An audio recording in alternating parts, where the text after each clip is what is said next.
جبڑوں کے درمیان بھی موجود ہو تم اس کو استعمال نہیں کر سکتے کیونکہ تمہارے مقدر کا ہے ہی نہیں۔ تو اس لیے زندگی میں جو رزق ہمیں مقدر ہمارا لکھا ہوا ہے وہ بہر صورت ہم استعمال کریں گے اور اس کو استعمال کر کے جائیں گے۔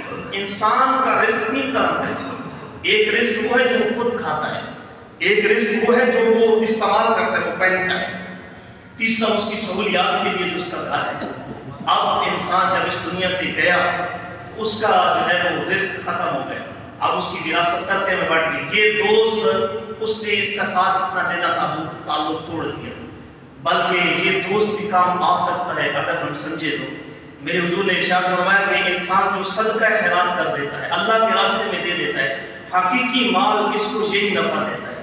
بلکہ حضور علیہ السلام کی خدمت میں ایک صحابی حاضر ہوئے اور عرض کی حضور مجھے موت سے بڑا ڈر لگتا ہے، موت سے تو ہر کسی کو ڈر لگتا ہے۔ اللہ کے محبوب علیہ السلام نے پوچھا کیا تیرے پاس مال ہے؟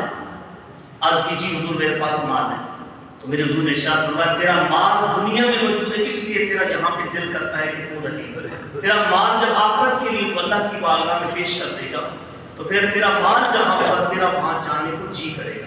تو اس لیے تو اگر آگے خیرات کر دیتا ہے، اللہ کے راستے میں دے دیتا ہے تو وہی مال انسان کو فائدہ دیتا ہے۔ میں سمجھتا ہوں آپ سمجھتے ہیں کہ بھائی جب ہم بوڑھے ہو جائیں گے، جب کافی مال کما لیا تو پھر جب اولاد آئے گی تو اولاد پھر صدقہ خیرات کرے گی اور ہمارے لیے کوئی نیک اور صالح اعمال کرے گی۔ یہ ہماری بھول ہے۔ حقیقی مال وہی ہوتا ہے جو ہم اپنے ہاتھ سے اللہ کے راستے میں دے دیتے ہیں، حقیقی وہی ہمیں فائدہ دے گا۔ تو یہ مال کا تعلق انسان کی زندگی تک ہے۔ دوسرے دوست ہمارے عزیز، ہمارے رشتہ دار، ہمارے والدین، ہمارے بھائی، وہ جب قبر تک جاتے ہیں وہ اپنے ہاتھوں کے ساتھ مٹی ڈالتے ہیں، ان کا تعلق ختم ہو گیا۔ بلکہ جب بندہ قبر میں جاتا ہے تو وہ قدموں کی آواز سنتا ہے ان لوگوں کی جو اس کو دفن کر کے واپس جا رہے ہوتے ہیں، وہ اس کو مٹی کے سپرد کر دیتے ہیں۔ اور پھر کوئی دوست، کوئی یار ایسا نہیں وہ کہے کہ میں قبر میں اترنا تو بڑی دور کی بات ہے، وہاں ٹھہرتا کوئی نہیں۔ بلکہ حدیث مبارکہ میں آیا ہے کہ جب تم مردے کو دفن کرو تو ایک اونٹ ذبح کرنے کی مقدار میں اتنی دیر تم وہاں پہ ٹھہرے رہو۔ اس کی وجہ یہ ہوتی ہے کہ مرنے والے کو تھوڑا حوصلہ آتا ہے، اسی لیے مردے کو تلقین کرنے کا حکم دیا گیا کہ جب تم اس کی تلقین کرو اس کو تلقین کرو۔ اب جب تم اس کا نام لوگے تو وہ اٹھے گا، اور جب اٹھے گا تو اس کے بعد جب دوسری مرتبہ تم اس کو تلقین کرو گے تو وہ تمہاری بات کی جانب توجہ کرے گا، اور جب تیسری مرتبہ تلقین کرو گے تو وہ تمہیں جواب دے گا، اور جب وہ جواب دے گا تو پھر تم اس کو تلقین کرو۔ اذکر ما خرجت فی الدنیا انک رضیت باللہ ربا وبالاسلام دینا وبالقرآن اماما وبمحمد صلی اللہ علیہ وسلم نبیا۔ بندہ کہے کہ تو جاگ کر دنیا میں تو اللہ کے رب ہونے پہ راضی تھا، اسلام کے دین ہونے پہ تو مطمئن تھا، اور تو نبی رحمت صلی اللہ علیہ وسلم کو اپنا نبی جانتا تھا، اور قرآن کو تو اپنا امام، اپنا رہنما جانتا تھا۔ اب جب مردے کے پاس وہ جو تدفین ہو چکی ہے اس کے پاس فرشتے آتے ہیں تو اب اس سے جب سوال پوچھتے ہیں تو ابھی اس نے جو ہے وہ سوالوں کو دوبارہ یاد کیا تھا۔ اب سوالوں کے جوابات دینے میں آسانی ہوتی ہے کیونکہ اس کو حوصلہ ہے، ابھی گھر والے موجود ہیں۔ لیکن یہاں ہوتا کیا ہے، جب کسی کو پیغام دیا جائے نا کہ ہمارے یہاں انتقال ہو گیا تو پہلا پوچھتے ہیں کہ جناب جنازہ کس کا ہے، جنازے کا پوچھتے ہیں، اور پھر جنازے میں بھی آ کے وہ جلدی لوٹنے کی کوشش کرتے ہیں۔ تو یہ ہے ہمارا ان دنیا داروں کے ساتھ تعلق، تو یہ ان کا تعلق اسی دنیا میں ختم ہو جائے گا۔ اور تیسرے ہمارے نیک صالح اچھے اعمال ہیں جو قبر میں بھی ہمارے ساتھ اترتے ہیں۔ بلکہ ارشاد فرمایا کہ وہ بندہ جو سورۃ ملک کی تلاوت کیا کرتا ہے عشاء کے بعد، تو جب قبر میں اس کو عذاب آئے گا تو سر کی جانب سے عذاب آئے گا تو آگے سے سورۃ ملک آ جائے گی، پاؤں کی جانب سے عذاب آئے گا تو آگے سے سورۃ ملک آ جائے گی۔ اس لیے جس سمت سے بھی عذاب آئے گا تو آگے یہ سورہ مبارکہ آ جائے گی۔ یہ تو اس کو نصیب ہوگی نا جس نے عشاء کی نماز پڑھی ہوگی، جس نے عشاء کی نماز کے بعد اس مبارک سورت کی تلاوت کی ہوگی۔ تو صاحبوں یہ زندگی انتہائی تیزی کے ساتھ گزرتی جا رہی ہے اور ہم تیزی کے ساتھ موت کی طرف بڑھتے چلے جا رہے ہیں۔ کوئی پتہ نہیں کہ آنے والا قدم کہاں اٹھتا ہے اور کہاں ہمارا جو ہے انجام ہوتا ہے۔ اس لیے انتہائی سمجھدار بندہ وہ ہے جو اپنے کل کی تیاری کرتا ہے۔ یا ایھا الذین آمنوا اتقوا اللہ ولتنظر نفس ما قدمت لغد۔ والو اللہ سے ڈرو اور ہر جان سے دیکھیں اس نے آگے آنے والے کل کے لیے کیا تیاری کی ہے۔ تو آنے والے کل سے مراد کیا ہے؟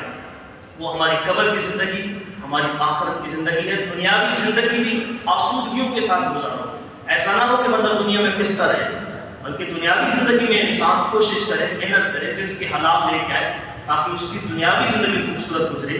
لیکن دنیا اور آخرت کے مقابلے میں اگر ایک چیز کو منتخب کرنا پڑے تو پھر ہمیں آخرت والا سودا قبول کرنا ہوگا۔ اللہ کے محبوب علیہ السلام نے صحابہ کو مثالوں کے ساتھ سمجھایا۔ حضور نے ارشاد فرمایا کہ صحابہ جانتے ہو دنیا اور آخرت کی مثال کیا ہے؟ دنیا آخرت کے مقابلے میں ہے کیا؟ تو میرے حضور نے ارشاد فرمایا تمہارے گھر کے سامنے سے ایک نہر گزر رہی ہے اور تم میں سے کوئی بندہ اپنی انگلی اس نہر کے اندر ڈالے اور پھر اس انگلی کو نکالے تو تھوڑا سا پانی اس کی انگلی کے ساتھ ڈال جائے گا۔ یہ کون فرما رہے ہیں؟ یہ اللہ کے محبوب فرما رہے ہیں۔ یہاں پہ کریم علیہ السلام صحابہ کی مثال کے ساتھ سمجھا رہے ہیں۔ میرے حضور فرماتے ہیں یہ انگلی کے ساتھ لگا ہوا تھوڑا سا پانی یہ دنیا ہے اور وہ جو سامنے سمندر ہے وہ آخرت ہے۔ اب اس پانی کے ساتھ ہماری نسبت اور اس پانی کے لیے ہماری تیاری کتنی ہے اور آخرت کے لیے ہماری تیاری کتنی ہے، یہ ہمیں خود سوچنا اور سمجھنا ہوگا۔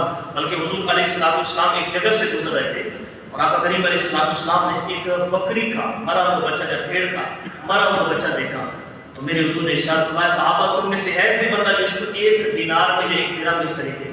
تو اس کی بندہ نواز اس کو کون 1 درہم میں خریدے گا؟ اس کے مالک کی نظر میں اس کی کوئی اہمیت ہی نہیں تھی، اسی لیے تو اس کو جہاں پھینک کے چلا گیا، تو اس لیے اس کی کوئی اہمیت نہیں ہے۔ تو میرے حضور نے فرمایا کہ صحابہ جس طرح تمہاری نظر کے اندر اس بکری کے یا بھیڑ کے مرے ہوئے بچے کی کوئی اہمیت نہیں ہے، اللہ کی نگاہ قدرت کے اندر اس دنیا کی کوئی اہمیت نہیں۔ اس کی نگاہ میں اس دنیا کی اہمیت نہیں، لیکن اس کی نگاہ میں اہمیت کس کی ہے؟ اس کی اہمیت ہے جو تقوی والا ہے، جو پرہیزگار ہے، جو متقی ہے، اللہ سے ڈرنے والا ہے، اس کی اہمیت ہے۔ میں اپنی گفتگو کو بس انہی 2-4 باتوں پہ ختم کرنے جا رہا ہوں۔ امام غزالی رحمہ نے لکھا ہے اللہ تبارک و تعالیٰ نے مرنے والے کی وجہ سے پسماندگان کے اوپر احسان کیا۔ اب سوال پیدا ہوا احسان کیسا؟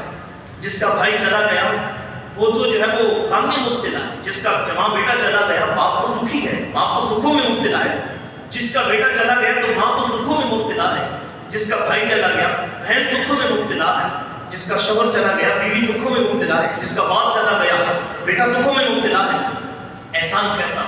امام غزالی فرماتے ہیں ہاں احسان کیا اللہ نے پیچھے لوگوں پہ جو پیچھے موجود ہے ان پہ احسان کیا۔ تو سوال پیدا ہوا احسان کیسا؟ تو آپ فرماتے ہیں احسان اس طرح اس کی موت کو ان کے لیے عبرت بنا دیا، اس کی موت کو بھی ان کے لیے عبرت بنایا جا سکتا تھا لیکن اس کی موت کو ان کے لیے عبرت بنا دیا گیا۔ تو صاحب یہ اٹھنے والے جنازے، یہ پھیلتے ہوئے قبرستان، یہ ہمارے لیے عبرت کا سما ہے۔ اسی لیے ہمیں جو ہے وہ اپنی آخرت کی تیاری کرنی ہے، ہمیں اپنی قبر کی تیاری کرنی ہے، اپنی دنیاوی زندگی کو بھی بہتر بنانا ہے لیکن اپنی آخرت کو ترجیحی بناتے ہوئے ہم نے بہتر بنانا ہے۔ یہی فلسفہ ہے، یہی انبیاء کی تعلیمات ہے کہ تمہیں جو مختصر زندگی دی گئی اس کے ذریعے سے اللہ کے حکموں کے اوپر عمل کر کے زندگی گزارو، اللہ رب العزت کی حلال کی ہوئی چیزوں پہ اختیار کرو اور جن کاموں سے بچنے کا اللہ نے حکم دیا ہے ان کاموں سے بچ جاؤ۔ آخری بات عرض کر کے میں گفتگو